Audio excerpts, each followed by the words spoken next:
இன்றே டவுன்லோட் செய்து உங்கள் ஃபேவரட் ஷோக்களை என்ஜாய் பண்ணுங்க. இப்படி மொத்தமா எல்லாரும் சேர்ந்து சவுண்ட் கொடுத்து என்ன குற்றவாளி ஆக்குற வேலையெல்லாம் வச்சுக்காதீங்க. என்ன கேட்டா நான் பண்ணது எல்லாம் சரிதான். ஓ சரியா? ஆமா. எது சரின்னு? எது சரி? ஒரு சின்ன பிரச்சனையை பெருசாக்கி இந்த குடும்பத்தை ரெண்டாக்குனியே, அது சரியா? சம்பாதிக்கிற பணத்தை எல்லாம் எனக்குன்னு வீட்ல யாருக்கும் தெரியாம ஒளிச்சு வச்சியே, அது சரியா? உன் கூட பிறந்த தங்கச்சி கல்யாணமே ஆகாம இருந்தாலும் அவ இந்த வீட்ல இருக்க கூடாது, அவளை எப்படியாச்சும் இந்த வீட்ல இருந்து துரத்தணும்னு நினைச்சியே, அது சரியா? பெத்த தாய் தகப்பனையும் வளர்த்த பாட்டியையும் சுமைய நினைச்சியே, அது சரியா? எது சரி? நல்லா கேளுங்க. துளசி, கொஞ்சம் அமைதியா இருமா. அப்பா, இத்தனை நாளும் பேசாம அமைதியா இருந்ததுனாலதான் இன்னைக்கு இந்த லெவலுக்கு வந்திருக்காங்க. ஏய், இப்ப என்ன பண்ணணும்னு சொல்ற? அப்பா அம்மா மேல அவ்வளவு பாசம் இருந்தா அவங்க ரெண்டு பேரையும், நீயும் அஞ்சலியும் ஆளுக்கு ஒருத்தரை கூட்டிட்டு போய் நீங்களே உங்க வீட்டுல வச்சுக்கங்க. வச்சு காலத்துக்கும் தங்கத்தட்டிலேயே தாங்குங்க. நாங்க என்ன வேண்டாம் நான் சொல்ல போறோம்? அவங்க ஏன் எங்க வீட்டுக்கு வரணும்?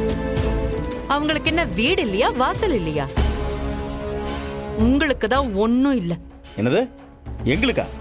ஆமா, அப்பா அம்மாவே வீட்டை விட்டு அடிச்சு துரத்துன உங்களுக்கு இந்த வீட்ல இடம் இல்ல. இப்பவே பெட்டி படுக்கையெல்லாம் தூக்கிக்கிட்டு கிளம்புங்க. துளசி,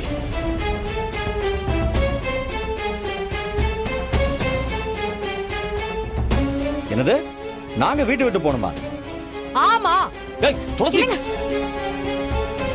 டேய், என்னங்க, கொஞ்சம் அமைதியா இருங்க. வயசுல உங்களை விட சின்னவங்க, அவங்க கிட்ட உங்க மரியாதையை காப்பாத்திக்கோங்க. அதுக்காக இவ பேசுறதெல்லாம் கேட்டுட்டு சும்மா இருக்க சொல்றியா? வீட்டை விட்டு போகணுமாமே? ஏய், என்னாலலாம் இங்க இருந்து போக முடியாது. போக முடியாதா? முடியாது.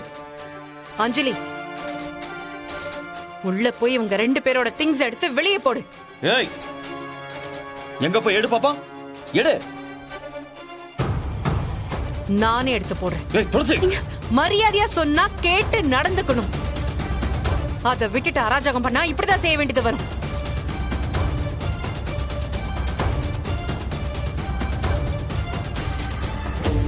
துளசி, விட. உன் குணத்துக்கு இதெல்லாம் செய்ய வேண்டாம். நான் அவரை கூட்டிட்டு போறேன். ஏய்,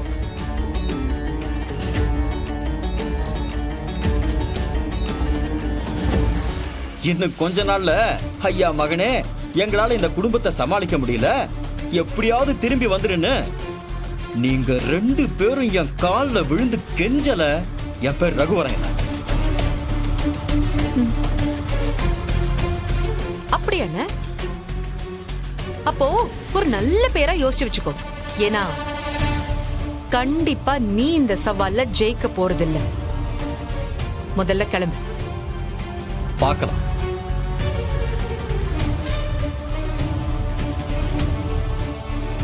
ஏய் வாடி, வா, கூட்டிட்டு வா அவனை.